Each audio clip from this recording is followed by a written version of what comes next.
Mist clings to the stones like a question left unanswered. A single beam from a diver's torch cuts through green water and shows a face that should not be there. I stand at the edge of the map, finger hovering over a place name that was erased by time. The air tastes of salt and old paper. The world breathes quiet around these ruins. No one knows when the first person drew that circle into clay and called it meaning. No one knows why certain places keep their secrets longer than others. The enigma deepens at every turn. There is a rhythm to discovery, the slow scrape of a trowel, the shiver of a magnetometer, the sudden flurry when something unexpected slips free of Earth. In files and logs, in lab reports with neat headers and dates, we try to translate anomalies into sentences. But sometimes, even with every scientific tool at our disposal, an object resists explanation. If you stood here among the mist and stone, what would you believe? A bronze disc the size of a dinner plate, encrusted in barnacles, is more than metal. It is punctuation in a story that wants to be read. It hums with human choices, where it was made, how it traveled, why someone buried it beneath the floor. Archaeology gives us methods, radiocarbon dating, thermoluminescence, photogrammetry, but methods are translators, not oracles. They tell us when, sometimes how, often who, they rarely explain the why. The enigma deepens. There are things that look machine-made long before machines existed. There are alignments so precise they make astronomers rub their eyes. There are inscriptions that stop halfway through a sentence, as if the scribe had been interrupted and then forgotten. These are the tangles that pull at the mind. Perhaps the greatest mystery is not a single artifact but the pattern that links them, circles carved into coral, statues with teeth filed in ways unknown to documented cultures, subterranean chambers that defy expected engineering practice. No one knows the full map. I remember an evening in a port town where an old diver unfolded a photograph and tapped a dark smear on the print. "We pulled this up in 1978, he said. "Nobody wrote about it. The Navy took the finds. They said it was nothing. But look, the tooling marks are not ours." His voice had the slow cadence of someone who has reconciled himself to not knowing. The photograph shows a bronze arm, articulated at the wrist, corroded into a fossil of movement. It looks like a page ripped from a manual of unknown mechanics. Who made it? Where did it fit? Some suggest ceremonial use. A fringe idea proposes a navigational instrument. Mainstream science asks for provenance and samples. The enigma deepens. How do you measure the weight of silence? In archive rooms, silence has a weight of its own. The rustle of paper, the soft buzz of a scanner, the metadata attached to a photograph that says simply, recovered, unknown origin. We trace shipment records, comb through naval logs, interview retired technicians who remember the day but not the motive. Credibility anchors pile up. A lab report here, a UNESCO listing there, yet each anchor often points to a new set of unknowns. Laser scan surveys reveal a cavity where no cavity should be. Radiocarbon dates place organic remains centuries apart. The enigma deepens. There are places where geography conspires with history to create persistent puzzles. A coastline erodes, swallowing a village in one century and revealing it in another. Sediment layers read like palimpsests, and beneath them lie objects that refuse to fit the narrative we have built. A sunken quay with perfectly cut blocks of basalt, aligned with astronomical precision, suggests a maritime knowledge that predates written records in the region. Who charted those stars? Which sailors read those markers? Some researchers point to trade networks far larger than previously thought. Recent survey, Remote Sensing 2019. Others caution that the evidence is sparse and easily misread. When a ritual mask turns up in a peat bog with traces of pigments still visible, we find new questions inside old stains. Pigment analysis tells us composition, iron oxides, charcoal, plant dyes. Thermoluminescence gives us an age range. But then microresidue analysis reveals substances that do not match known recipes from the region. What botanical source produced that dye? Who mixed it? Chemical fingerprints are precise, but their interpretation depends on comparative libraries, collections created by other researchers who had different questions. Sometimes the libraries are empty where we most need them. The enigma deepens. Imagine walking into a cavern at dawn, light sifts in like a whisper, and the carvings on the walls are not weathered as you expect. They retain a sharpness that suggests preservation in unusual conditions, low humidity pockets, mineral crusts acting as shields. A geologist measures isotope ratios and proposes a stabilization event, a rapid mineral deposit that sealed the art. A folklore elder offers a different account. The cavern is a place of return. Animals avoid it, the song says. Words in two languages converge and diverge across the same stone. Who decides which story to prioritize? Who owns a past that is simultaneously scientific data and living memory? The enigma deepens. No one knows how many times a coastline has been redrawn by storms and human hands. In one coastal town, an inscription was once readable at low tide. Now it appears only during certain lunar cycles when the sand shifts and the water recedes far enough. Researchers note tidal anomalies with GPS markers and seismic surveys. Local fishermen mark the occasion with nets and tails. The inscription, when exposed, shows symbols that scholars tentatively group with a script known from a different island chain. Comparative Epigraphy, 2005. The likeness is suggestive but not definitive. Words appear to tug at one another across the sea, as if languages had cousins we have yet to fully meet. The enigma deepens. There are artifacts that travel like ghosts through the archaeological record, a particular style of figurine that pops up in distant harbors across centuries. Perhaps trade networks explain their spread, perhaps shared ritual ideas traversed merchant routes, perhaps itinerant craftsmen carried forms with them. When we analyze clay composition and find a mix that ties an object to a specific riverbed, the narrative seems to close. But then another figurine, made from the same clay, is found inland where that river does not reach. Does this mean mobility, redistribution, or symbolic exchange? Each explanation holds and fails in turn. The enigma deepens. X-rays, CT scans, and 3D reconstructions have become standard tools, but they sometimes complicate rather than clarify. Inside a sealed terracotta jar, a CT scan reveals a nested mechanism, interlocking rings and a small sphere that moves when the jar is gently tilted. Conservators tremble at the thought of opening it. The risk of accelerated corrosion is real. Non-invasive imaging shows probable assembly methods, but a full understanding requires touching the pieces. Ethics and preservation protocols stand between curiosity and knowledge. Which is the higher duty, to preserve the object for future techniques or risk current intervention to answer a question now? Scholars debate this with the slow patience of people whose careers are measured in seasons of fieldwork. The enigma deepens. At times, the line between myth and material blur in productive ways. Local creation stories speak of makers who shaped stone with breath and named the stars with songs. Scientists translate such myths into metaphor or into hypotheses about social practice. A particular myth might encode navigational knowledge, seasonal calendars, or social boundaries. When we read myths as potential repositories of empirical knowledge, we open new investigative pathways. But myths can also mislead if taken as literal maps. How do we read a story that is both poetry and data?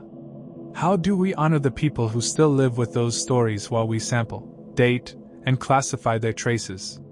The enigma deepens. A pattern repeats, circles inscribed in plaster, concentric rings that resonate across sites separated by miles. Some circles accompany burials, others appear in coastal architecture. Architectural analysis shows different construction techniques. Poured lime in one place, fired clay in another. Could a motif spread as an idea rather than a physical template? Cultural diffusion is not always a direct route. Sometimes motifs jump through networks of marriage, trade, or ritual exchange.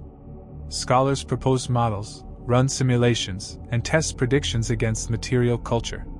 The models fit in parts. The enigma deepens. What responsibility does a narrator have when speaking of unresolved pasts? I choose to be precise where I can and humble where I cannot. Scientific phrasing, dates, lab names, survey techniques, anchors the story to verifiable practice. Poetry gives the voice its color. Both are necessary. We are curators of curiosity, managing facts, preserving wonder. If you listen closely here, you will hear a refrain: no one knows the whole pattern, and perhaps that is part of the pattern itself. Among the most maddening puzzles are inscriptions that intentionally hide themselves. Palimpsests carved over older names, layered glyphs that only reveal their lower strata under ultraviolet light, messages encoded with negative space. Imagine an artisan who deliberately refrains from finishing a symbol so only those with the key can complete it. That level of sophistication in communication forces us to rethink assumptions about literacy, gatekeeping, and secrecy in ancient societies. How widespread were semi-secret knowledge systems? Did guilds or priesthoods guard technical methods the way modern industries guard patents? The enigma deepens. A rumble of thunder in the distance, and a side of sound that mirrors tectonic activity. Natural events have rewritten human history more often than we like to admit. Earthquakes have toppled archives, floods have shifted deposits, volcanic ash has preserved a moment so precisely that we can count the rings of a burnt wooden tool. Catastrophes both erase and preserve. Saltwater can be both a destroyer and a preserver. The context of an object, the sediment, the association, is as crucial as the object itself. Without context, artifacts become riddles with missing pieces. The enigma deepens. There are places where access is limited by law, politics, or danger. Restricted archives hold correspondence between collectors and dealers that hint at lost provenances. Military zones cover sites that, for security reasons, cannot be excavated by civilian teams. When data is withheld, either for protection or possession, the scholarly record becomes a mosaic with intentional blank tiles. How much of our uncertainty stems from absence rather than complexity? Which mysteries are unsolved because the data were never collected, and which are unsolved because the data refused to cohere into tidy narratives? The enigma deepens. In a coastal laboratory, a conservator turns under a microscope to a fragment of woven fiber and murmurs at the complexity of its spin. Under magnification, the thread tells a biography, plant species, twist direction, wear patterns. Each tiny twist can reveal trade routes, a fiber sourced from a mountain valley, woven in a coastal town, and finished with a dye whose botanical signature points to another island. The object, humble and frayed, maps the movement of people and materials across a region we thought more static. Such discoveries expand the story beyond monuments to daily life. The enigma deepens, because with each small revelation, new questions arrive like tides. We circle back to the bell-like stone. It is cleaned, catalogued, and measured. The museum label will eventually say, bronze disc, uncertain origin, late protohistoric period, radiometric range, 300 BC, 100 CE, recovered from submerged context, recorded 1978. That is what we can say with certainty. Everything else is properly hedged, phrased with cautious verbs, suggests, may indicate, is consistent with. And yet behind the hedges lie human stories. Those who made the disc, those who used it, those who buried it with intention. The science gives boundaries, imagination fills in movement. The enigma deepens. Short, final image for this segment, the disc, half buried, gleaming where light hits it. Longer wrap, invitation, the past is porous, the future of discovery is collaborative, and mysteries persist because they must. No one knows the full answer. The enigma deepens. Mist rises again from the same inlet, as if the sea remembers every footstep that ever crossed its edge. A single gull cries and the sound bends around the ruined quay. Even that bird seems to know there is something not yet settled. We return to ruins because they keep pulling at us, not like a loose thread that can be untied, but like a motif repeated in a song, a phrase that changes each time it reappears. Each repetition is a stanza, each variation is a clue.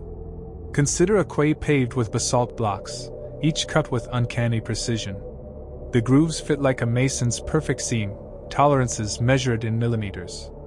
The stone shows were consistent with centuries of rope abrasion and cart traffic, yet microanalysis of tool marks suggests techniques not commonly associated with the local corpus.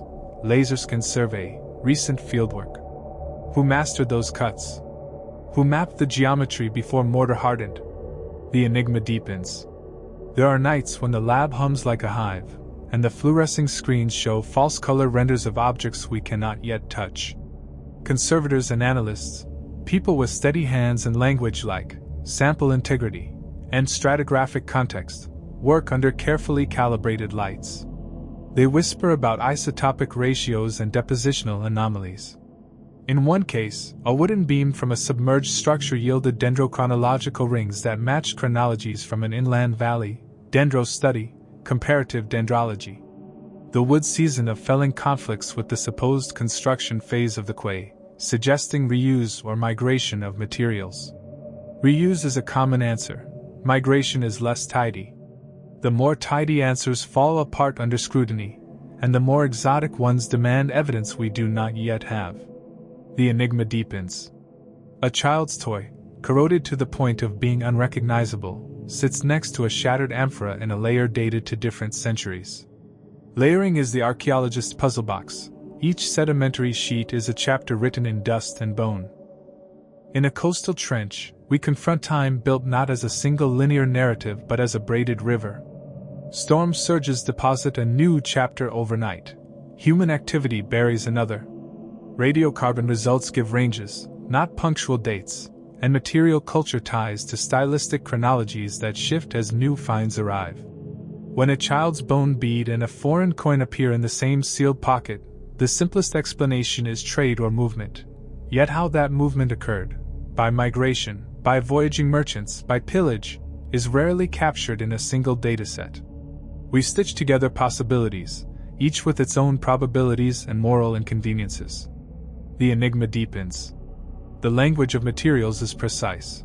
Isotopes sing of seas and soils, clay carries the fingerprint of riverbeds, and metal retains trace elements that betray smelters and ore sources. In one metal assemblage, lead isotope ratios align with a mining district 200 miles away. Isotope analysis, provenance study. The implication is a network connecting distant valleys to coastal markets. Yet stylistic differences in metalwork suggest multiple workshops, not a single export hub. Networks are messy. They carry ideas as well as commodities. Imagine a craftsman who learns a technique from a traveling smith and then adapts it to local tastes. The result is neither wholly foreign nor purely local. When artifacts look like hybrids, the story grows richer and harder to define. The enigma deepens. Why are we so drawn to hybrids? Because they force us to confront the fluidity of identity. An object that mixes forms refuses to be boxed into a single explanation. It suggests exchange, of goods, of people, of ritual forms. It also implies choice. Someone selected that hybrid design for reasons that might be economic, social, or sacred. An ivory plaque carved with geometric motifs typical of a distant shore but mounted in a context of local burial customs implies negotiation across cultural meaning. The choice to adapt or adopt is an act as meaningful as the act of making. The enigma deepens. There are moments that bench scientists call serendipity. An assistant rinses a small shard under a stream of distilled water and reveals underglaze pigments invisible to the naked eye. The pattern, when mapped, shows a star motif replicated across several sites and centuries. Pigment microscopy, comparative study. Stars, humans, and ideas orbit and sometimes collide. Could that motif be a trademark of a workshop? A clan emblem? An astrological symbol with mnemonic function? Each possibility opens avenues: astronomical, genealogical, commercial. To pursue them requires interdisciplinary teams: archaeologists, astronomers, textile specialists, and folklorists. Collaboration is its own challenge. It asks disparate experts to translate their vocabularies into a shared question. The enigma deepens. A great stone door sits half swallowed by sand, carved with an arrangement of holes like eyes watching the tide. I once stood before such a door at dusk. The sea was a sheet of pewter, and every hole caught the last light and held it. Geometrically, the pattern aligned not with cardinal points but with a constellation rising at a precise seasonal interval. Astronomers modeled the sky for the period indicated by associated radiocarbon determinations, astronomical alignment study, and the alignment held within expected precessional variation. The inference that ancient builders track celestial cycles is not new, but the precision sometimes astonishes. It raises questions about observational practice. Did this community maintain trained sky watchers? Did ritual timing depend on such alignments? How did that knowledge pass across generations? The enigma deepens. Not every mystery is grand. Many are domestic and intimate. In a burial, a small cup with residues yields molecules that point to a plant not known to grow locally. Residue analysis suggests a spice beverage, perhaps ceremonial, perhaps daily. When chemists match compounds to a botanical family native to a distant island, residue GCMS analysis, we see a thread of contact. But trade is not just about goods, it is about taste, about ritual, about the habitual clasp of hands across distances. These small habits accumulate into cultural signatures that can travel faster than empires.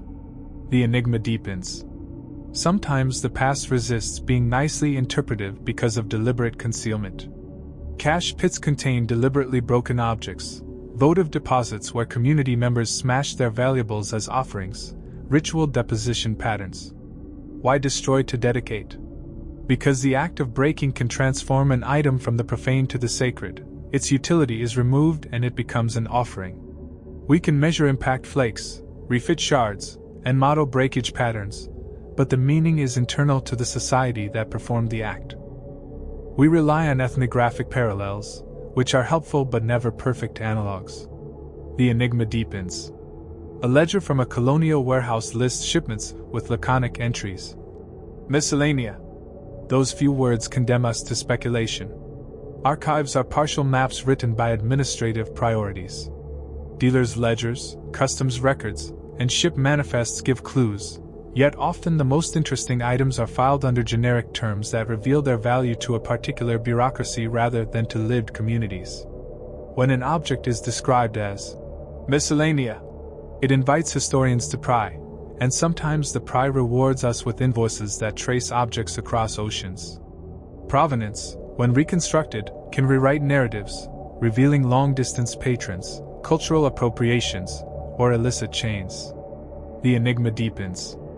In a rain-washed excavation, a plastered wall reveals underlayers of paint in colors that defy local palettes. Spectrometry shows pigments sourced from mineral deposits outside the known exchange zone, pigment provenance.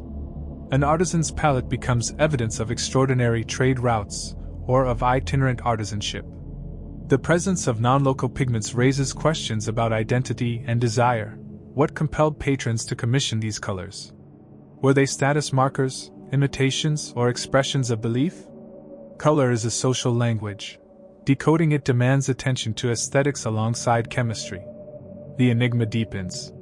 Consider a subterranean chamber with acoustic properties that the builders might have engineered. When researchers produce controlled sounds, certain notes resonate and linger longer in particular spots. Acoustic archaeology experiment. The effect is not random. Architecture shapes experience. Sound can mark ritual. It can intensify emotion. It can structure time in ways that writing does not. If a chamber amplifies low frequencies at moments of seasonal change, then the architecture itself may be an active participant in cultural practice. How intentional was it? Did builders understand resonance empirically through trial? Or did they inherit rules of thumb encoded in apprenticeship? Either answer suggests a sophisticated, embodied knowledge, not abstract physics, but hands-on acoustics. The enigma deepens. There are legal and ethical tangles as well. Repatriation debates involve voices that include descendant communities, museums, and governments. Objects acquire layered meanings when taken from a living culture. Their removal disrupts continuity. Sometimes, a single object is the focus of competing narratives. A museum sees a piece as a specimen, a community sees it as a vestige of ancestry. Negotiation is necessary and often painful. Modern science must recognize the human contexts that create moral obligations. Our puzzles are not only intellectual, they are ethical. The enigma deepens. At the edge of the map, where chart lines blur into ocean, we find artifacts that insist on multiple lives. A carved ivory figure bears tool marks from at least 2 different traditions, and signs of repair done long after its creation. Whoever repaired it valued it enough to mend. Whatever value it embodied was transgenerational. Things do not simply belong to their makers, they live the lives their users give them. Tracking those lives, the biography of things, requires patience, humility, and an openness to complexity. The artifact's biography resists tidy periodization and forces us to think in flows rather than boxes. The enigma deepens. A wind picks up and the tide begins to work the sand loose around a buried corner. If we wait and watch, the sea will tell us part of the story in its own time. For now, we keep our instruments ready, our notebooks open, and our questions precise. We collect data and we gather stories. In that double practice lies the only honest path forward. No single dataset will close these mysteries. But a mosaic of evidence, some sharp, some blurred, will gradually fill the negative space. Until then, the ruins keep their hush. No one knows the full plot. The enigma deepens.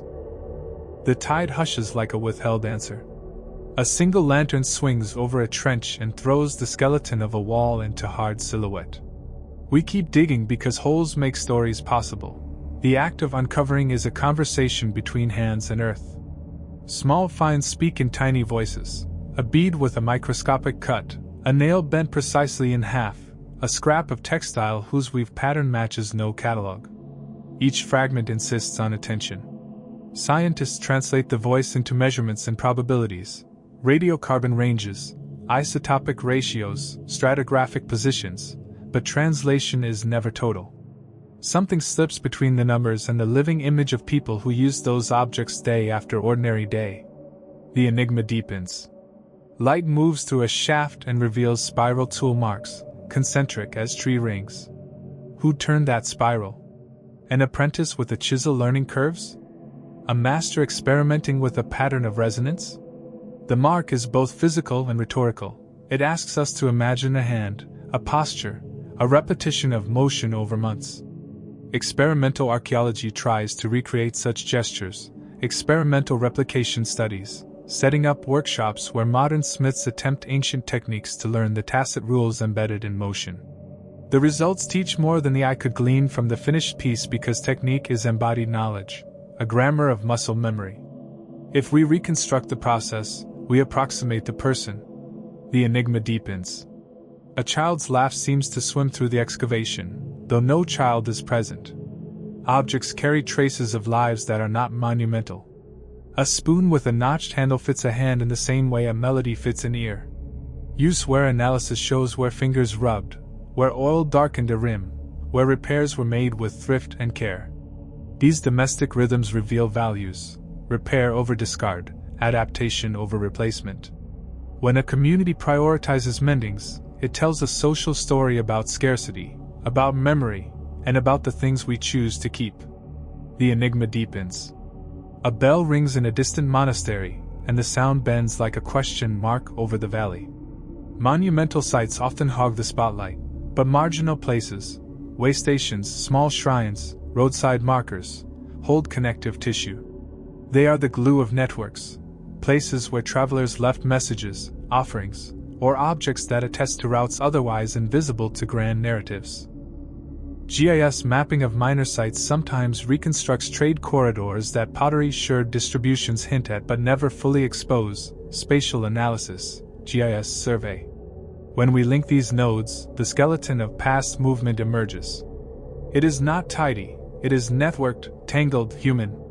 The enigma deepens. I remember a late-night lab session when a technician held up a shard to the light and said simply, "This glaze is wrong for here." Wrong in the way that forces reconsideration, the kind of wrong that reopens archived assumptions. A compositional analysis followed, elements that matched a distant or belt, temper that suggested a potter's workshop with a unique clay mix. The shard implied connections not recorded in texts, and the shards multiplied into a map of contact that rewrote regional chronology. Small anomalies have a habit of cascading into major revisions, if we follow them without letting professional guardrails harden into dogma. The enigma deepens. There are ritual spaces designed to be entered not with flaring light but with careful, controlled illumination. Architects use low thresholds, narrow corridors, and textured surfaces that only reveal themselves under oblique light. Such choices guide perception and attention, they choreograph experience. Experimental lighting studies show how carved reliefs come alive at certain sun angles, photometric analysis. The builders anticipated the sun's path, the way a composer anticipates a chorus. Architecture as score, what does that say about intentionality? Did architects deliberate on perception the way modern designers do? The enigma deepens. A ledger smells faintly of cedar and years. Documents help, though they arrive with their own biases. A merchant's account book lists quantities and prices but not the feelings attached to an exchange. A chronicle records events that mattered to an elite, erasing the lives of many. Reading archives is an act of triangulation, matching physical finds with written mentions, reconciling measure with memory. When records and objects align, confidence rises. When they contradict, the tension is fruitful, contradictions force better hypotheses. Sometimes archives are silent where we most need a voice.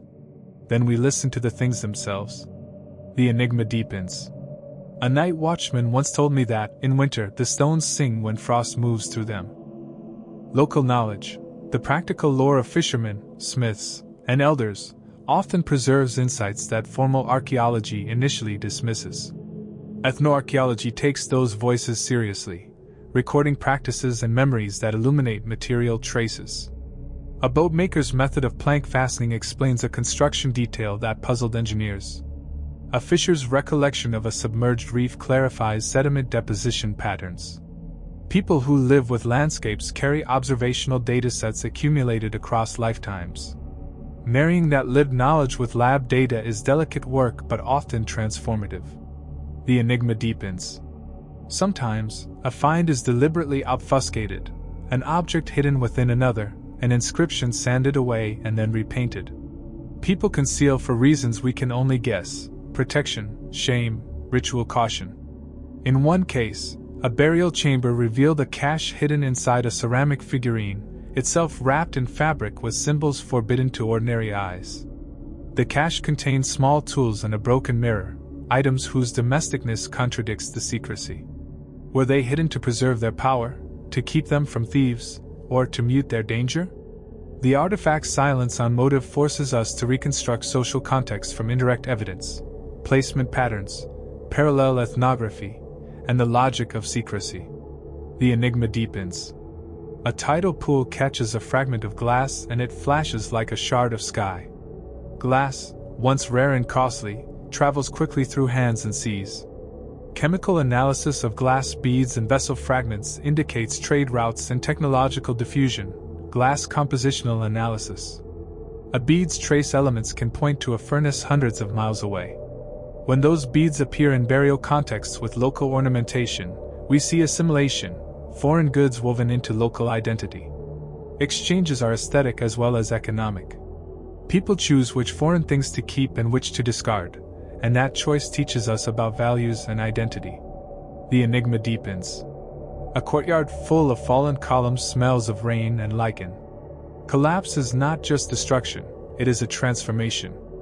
Fallen buildings create new microenvironments where seeds take root, animals shelter, and later people build anew with scavenged stone. Reuse complicates chronological readings. A piece of earlier masonry embedded in later walls confounds linear narratives. Stratigraphy becomes a palimpsest of reuse. To read palimpsests accurately, archaeologists must recognize repair as part of life, not only as a sign of decadence or decline. Reuse is resilience, reuse is choice. The enigma deepens. The moon lifts over the trench and reveals a pattern of post holes that could be domestic or ceremonial. Interpretation is often probabilistic. A ring of post holes could make a simple roof, or it could be the skeleton of a ceremonial structure used only seasonally. Faunal remains, pollen samples, and artifact distributions help tip the scale, but rarely to absolute certainty. We live with degrees of confidence: probable, possible, unlikely. Scientific language embraces uncertainty because it recognizes the partial nature of evidence. This humility is not weakness, it is integrity. The enigma deepens. A fox moves at the edge of the site, and for an instant I imagine it as a witness, running through centuries of human bustle. In the end, the past resists our need for tidy stories because it is human, messy, contingent, full of improvisation and care. Our tools grow sharper, our databases expand, our models become more sophisticated, and yet each discovery opens new rooms in the house of mystery. That is not failure, it is the nature of inquiry. No one knows the full pattern, but each careful question draws the map a little finer. The enigma deepens. A gull wheels low and the salt spray catches in the hair of a conservator leaning over a tray of bones.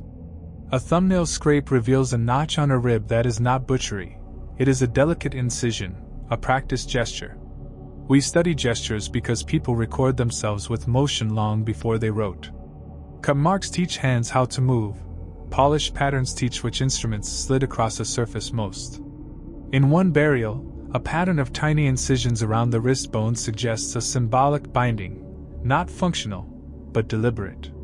The marks are shallow and regular, the sort of work wielded by someone with time and intention.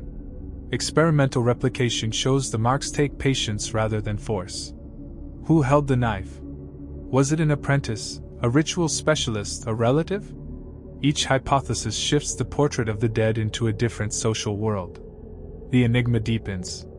A sea mist lamp sputters as I cross a causeway that appears only at low tide. Tide-dependent structures are archives that write and wipe themselves cyclically. The builders anticipated rhythms. They set posts in tidal marshes knowing water would both preserve and erode.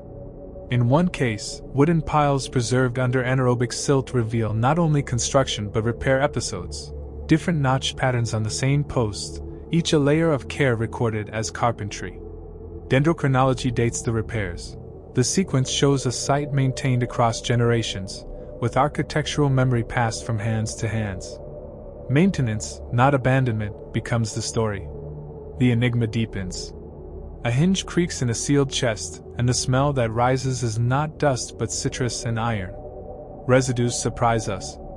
Organic chemistry looks for molecules that persist: tartaric acid from grapes, alkaloids from imported spices, lipid residues from animal fats. When unexpected compounds appear, a citrus biomarker in an inland jar, an Asian spice in a northern burial, they whisper of exchange and desire. People sought tastes as much as tools. Preference travels. The presence of a foreign flavor in a domestic context redraws assumptions about isolation. The enigma deepens. A child's mitten, preserved in peat, still holds a smear of ochre where a tiny hand touched stone. Small acts of practice, polishing, painting, knotting, accumulate into cultural technique. Ethnographers call these habitus, the ingrained ways of doing that feel natural to insiders. When we see similar small-scale acts across sites, the same knot in a strap, the same finger whirl on pottery rims, the signal suggests shared apprenticeship or a mobile artisan class. These mundane consistencies are often the best clues to networks of learning that texts rarely mention. The enigma deepens. The wind moves through a ruined corridor, and the dust sings. Architecture channels more than weather, it channels movement and meaning. Thresholds mark transitions not only between outside and inside but between states of being, clean and unclean, profane and sacred, common and elite. Where patterns on thresholds show who passed most often, a heavy groove worn by many feet versus a narrow mark by a single keeper. Such traces are social footprints, counting visitors and telling us about privilege and motion. Who had the right to cross? Who was barred? The enigma deepens. A satellite image shows a faint crop mark like a bruise across a field. On the ground, it means buried walls. Remote sensing opens new chapters in old landscapes. From above, a plowed furrow reveals an outline of a building. From below, magnetometers pick up hearths and pits. But remote sensing is not revelation without risk of misread. Natural soil changes can mimic walls, modern pipes can pollute magnetic signatures, and later plowing can blur pattern edges. Ground truthing, the slow work of walking grids and trowel tracing, remains essential. When remote and local data agree, the picture sharpens. When they conflict, the tension produces new insights into landscape use and modification. The enigma deepens. A bell, metallic, thin, rings inside a small temple as dusk folds into night. Ritual soundscapes are difficult to reconstruct, but material proxies help. Bell metallurgy tells us about casting skills and trade in metal ores. Spatial positioning of bells within structures hints at performance choreography. Acoustic modeling paired with ethnographic analogs suggests that sound could structure ritual time, calling participants into a shared temporal frame. If certain bells were struck only at particular lunar phases, then rituals were synchronized to celestial rhythms. We measure echoes and calculate decay times, and the architecture literally becomes an instrument of memory. The enigma deepens. A leather-bound ledger with a faded seal lists names in a column, each with a tiny mark beside it. Identity leaves traces on paper and clay alike. Marks beside names, tally ticks, seals, marginalia, are signatures of presence.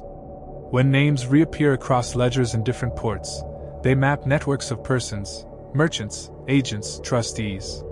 Prosopography turns scattered names into social maps. But names are slippery. Scribal errors, name variations, and patronymic shifts complicate linkage. Matching a ledger to material evidence requires probabilistic linking and careful citation. When the names align with objects, provenance becomes not just possible but probable. The enigma deepens. A forest of posts stands where a harbor once lay, the waterline marked by barnacled bases. Sea levels and shorelines migrate, and with them the context of human sites. Coastal archaeology must attend to geophysics, isostatic adjustments, sediment compaction, and human-engineered changes like jetties. Models of paleo-shorelines reconstruct habitable zones and trade access. When a habitation site that once sat on a sheltered lagoon now lies inland, we must recast its economy and connections. People adapt. Sometimes they follow the water, sometimes they build anew. The enigma deepens. A gloved hand lifts a coin so worn that only a rim remains, and yet the rim tells a story. Where patterns on small objects like coins reveal circulation intensity. A frequently handled coin will be thin and rounded. One saved in a hoard remains sharp. Hoards tell us moments of crisis or ritual. When a hoard includes coins from varied mints, it suggests economic reach or the movement of mercenaries and traders.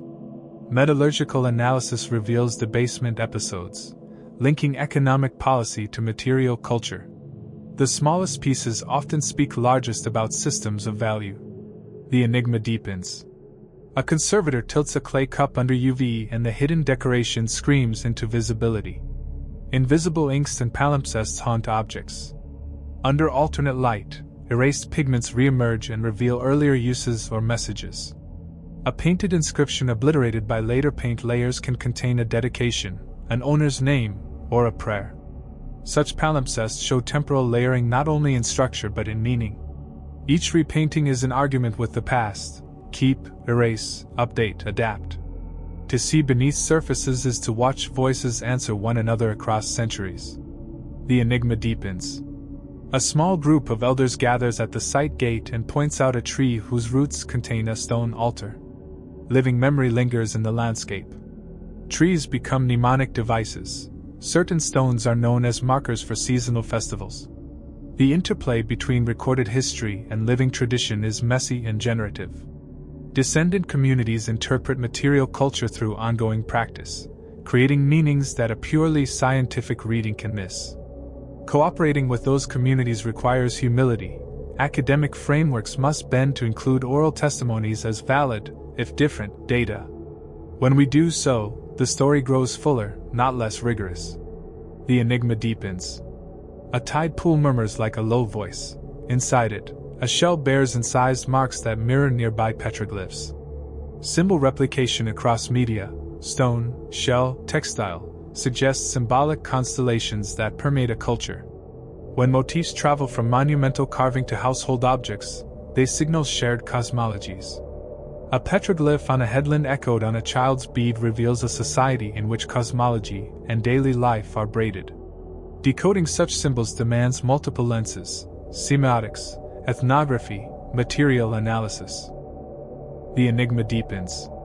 A panel of villagers and archaeologists sits together under a tarpaulin and points at a satellite printout.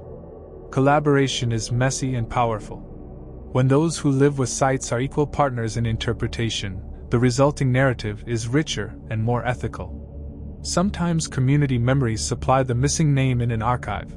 Sometimes they contest academic claims with lived counter-evidence.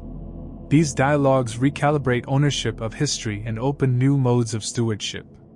They also remind us that knowledge is not only discovered, it is negotiated. The enigma deepens. The day ends as it began. Mist climbs from the stones and the light narrows to a blade. We keep collecting small truths, residue signatures, not patterns, repaired rivets, and assembling them into broader patterns that include trade, ritual, and daily life. Each careful measurement, each patient interview, each layer peeled back with trowel or laser, stitches a map that is never finished. And perhaps that is the point, not to finish but to continue, to leave space for the future to find and misread and re-find again. The enigma deepens. A gull slashes the air and drops a small, glittering fish into the surf, as if offering the sea a temporary sacrifice. The quay smells of tar and old rope. My boots sink a little into the same sand that once held the footprints of another season. Sometimes the smallest discoveries reframe whole questions. A hinge, perfect and undecorated, found amidst ruin, tells us about craft standards. A badly made tooth in a carved statue tells us about workshops and apprentices. In a dockside shed, a set of bronze chisels with matching wear patterns suggests a single shop working across generations, toolmark analysis. When instruments display continuity of form and function, social continuity is implied. When tools shift dramatically in style, it flags contact, innovation, or disruption. Which option fits a given assemblage depends on context, not on preference. The enigma deepens. A child's whistle, bored from bone, is found inside a storage pit beside smashed bowls and animal bones. Human lives are textured by both ritual and routine.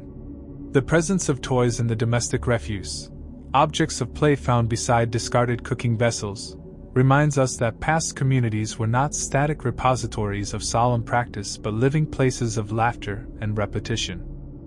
Use wear on toys indicates how they were handled. Residue analysis can reveal the presence of adhesives or pigments used for decoration.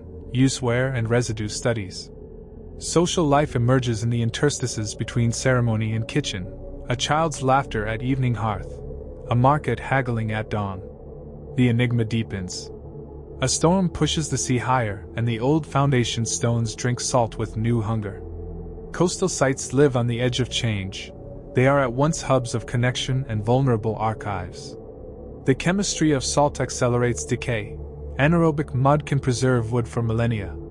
Archaeologists working at these margins must balance rescue and careful excavation, because the moment of exposure often marks the beginning of deterioration. The work is hurried but methodical. Sample, record, preserve. Sometimes intervention saves a record that would otherwise be lost to tides. Sometimes intervention risks altering context. Which path to choose is a moral and scientific question without a single correct answer. The enigma deepens. In a dim lab, a thin sliver of bone gives up its nitrogen ratio and whispers of diet. Stable isotope analysis maps diets across lifetimes. The balance of marine versus terrestrial protein, the input of C3 versus C4 plants, the subtle shifts that accompany migration and trade. When an individual shows an abrupt isotopic change in their later years, it suggests mobility, perhaps marriage, exile, or long-distance service.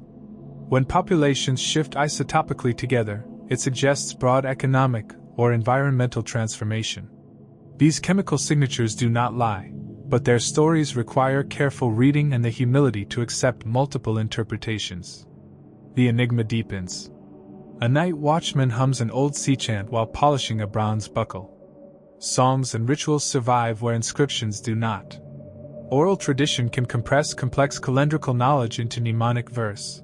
It can preserve the meaning of a symbol, while the original material fades. Ethnomusicologists and folklorists help decode the temporal skeletons embedded in song, references to tidal cycles, to trade seasons, to rites of passage. When song and material align, confidence in interpretation grows. When they conflict, the dissonance is itself informative. Which voice do we privilege, the song or the shard? The enigma deepens. A carved stone lies half under silt, its face marked by tiny drill impressions forming a grid. Microdrilling, a technique visible only under magnification, betrays a level of planning and measurement. The tiny pits form scaffolds for removing larger stone volumes, and may indicate skilled labor with standardized practices. Such evidence pushes questions about labor organization. Were these guild-based teams, corvée labor, or family workshops? Experimental replication, where modern stonemasons attempt the same sequence, can illuminate time costs and labor intensity. Experimental replication. These practical experiments ground hypotheses about social organization. The enigma deepens. A small jar yields soot patterns that map where a lamp once sat and how it was used. Spatial analysis within structures. Mapping micro remains like soot, ash, and wear, reconstructs use areas, a corner for cooking, a threshold for exchange, a niche for ritual. These internal maps are microhistories that reveal domestic choreography. They teach us where people spent time and how spaces were allocated by gender, status, or profession. When combined with artifact distributions and human remains, they form a dense mesh of social behavior. Which corners of an abandoned room do we examine first? The enigma deepens. A conservator brushes a tiny bead free of silt and finds underglazed decoration in a pattern that matches a textile fragment. Pattern replication across media, paint, cloth, clay, suggests shared aesthetic idioms. When motifs migrate across material boundaries, they form a kind of graphic grammar. Graphic analysis paired with motif databases can cluster objects into stylistic families and suggest centers of production or shared symbolic repertoires. Comparative motif analysis. This graphic grammar could be regional fashion or a visual language with cosmological meaning. Which is it? The enigma deepens. A storm-lashed anchor, heavy with coral, tells of a ship's long sleep beneath waves. Maritime archaeology reveals movement at scale, ship construction techniques, ballast composition, cargo ranges. Ballast stones bear geological signatures that map sea routes.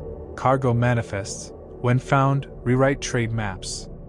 A single wreck can contain commodities from across a continent and personal items that reveal crew composition and origin. The wreck is a sealed time capsule, dangerous to open but telling when we do so carefully. What forced the wrecking? Weather, war, or mistake? Each answer shifts the economic and political picture. The enigma deepens. An elder at the dock traces a carved mark and calls it by a name no one else uses. Local lexicons preserve nomenclature that never made it into written records. Oral terms for places, practices, and objects often carry etymological clues to deeper histories. Recording those terms is urgent work because language shifts quickly with demographic changes. Linguists help anchor oral terms into broader language families, which may reveal migration or contact histories. When a local name aligns with a distant root, new migration models can sprout. When it stands alone, it insists on local particularity. The enigma deepens. A workman finds a carved wooden token beneath floorboards, a talisman, perhaps, with wear on one edge as if often touched. Personal talismans and votive objects embed private belief within public spaces. Their placement, concealed, carried, or displayed, marks the boundary between official ritual and household practice. When talismans appear across households in a region, they point to shared private practices that complement public religion.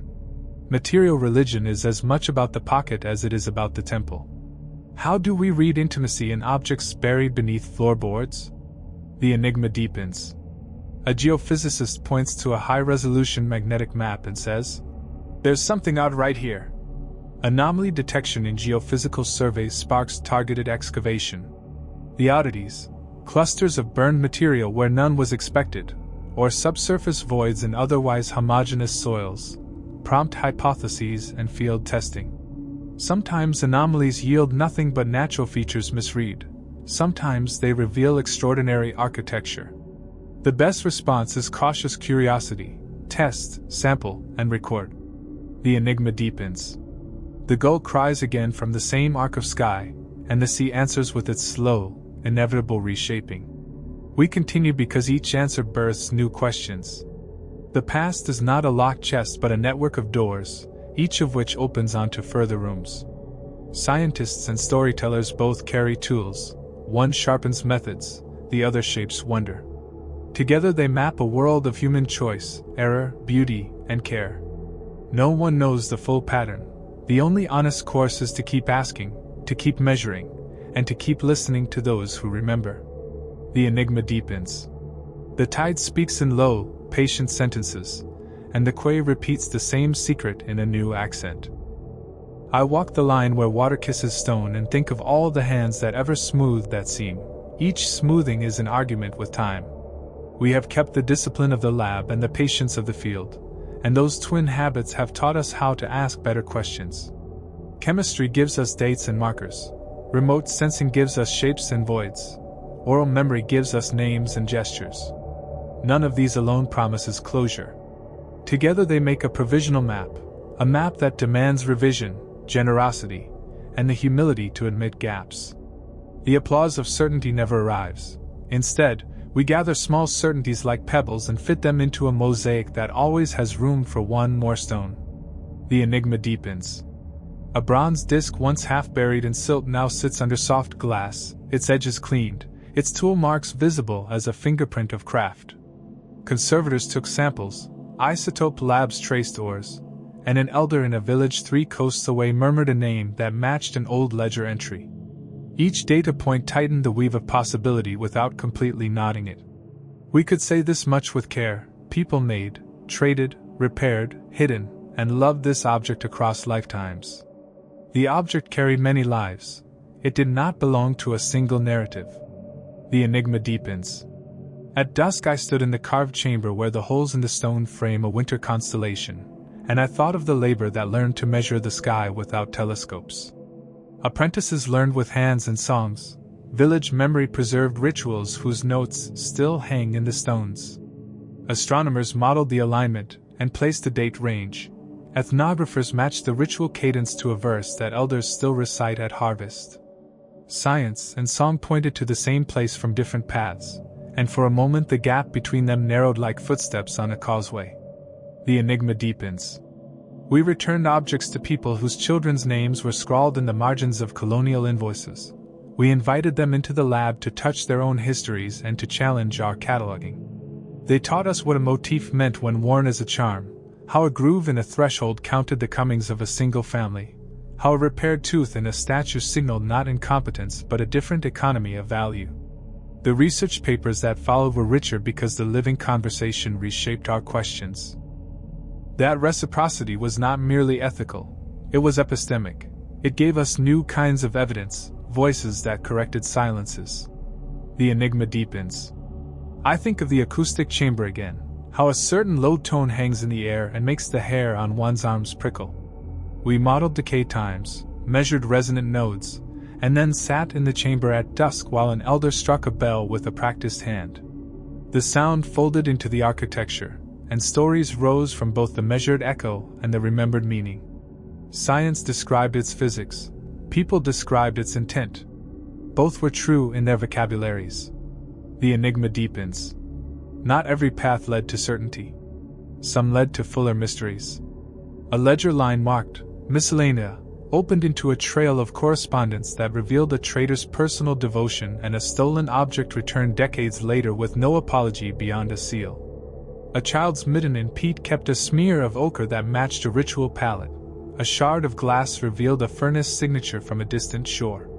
Sometimes provenance rewrote chronology, sometimes it complicated it. The archive and the field argued and then, reluctantly, agreed to disagree. The enigma deepens.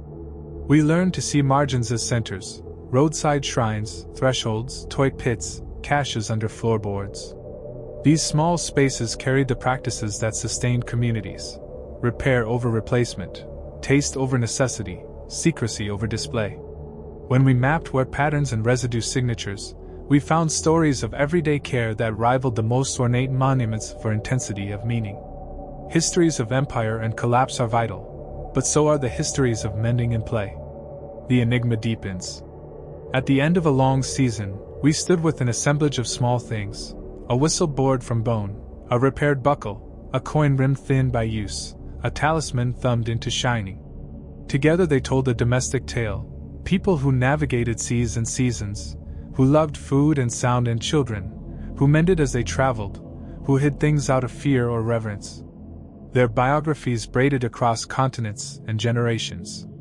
For every big theory we proposed, these little objects whispered the human terms: need, care, longing, and habit. The enigma deepens. What does it mean to finish a story that is made of so many starts? In the archive of field notes and lab prints, I write in careful verbs: hedging where I must, suggests, is consistent with, may indicate. In the narrative I read aloud for listeners and late-night colleagues, I let uncertainty breathe. I call it by its workmanlike name, curiosity. A conclusion here is less a final lock and more a careful hinge, a way to leave the door usable for others who will come with new tools and new questions. The enigma deepens. If you stood on that quay with me and felt the salt on your lip and the cold sweep of an evening wind, you would understand why we do not disdain mystery. It keeps us honest. It keeps us collaborative. It keeps us listening, to labs and to elders, to acoustics and to children's toys. The past resists being owned. It wants to be shared, interrogated, and loved into clarity. Our duty is to act as careful witnesses, balancing intervention and restraint, and to make room for the voices of those whose lives intersect with the objects of our study. The enigma deepens. We close the season not with a single narrative triumph but with a list of openings, sites to revisit, lab tests to expand, stories to record before elders move away, and conservation choices that demanded immediate attention.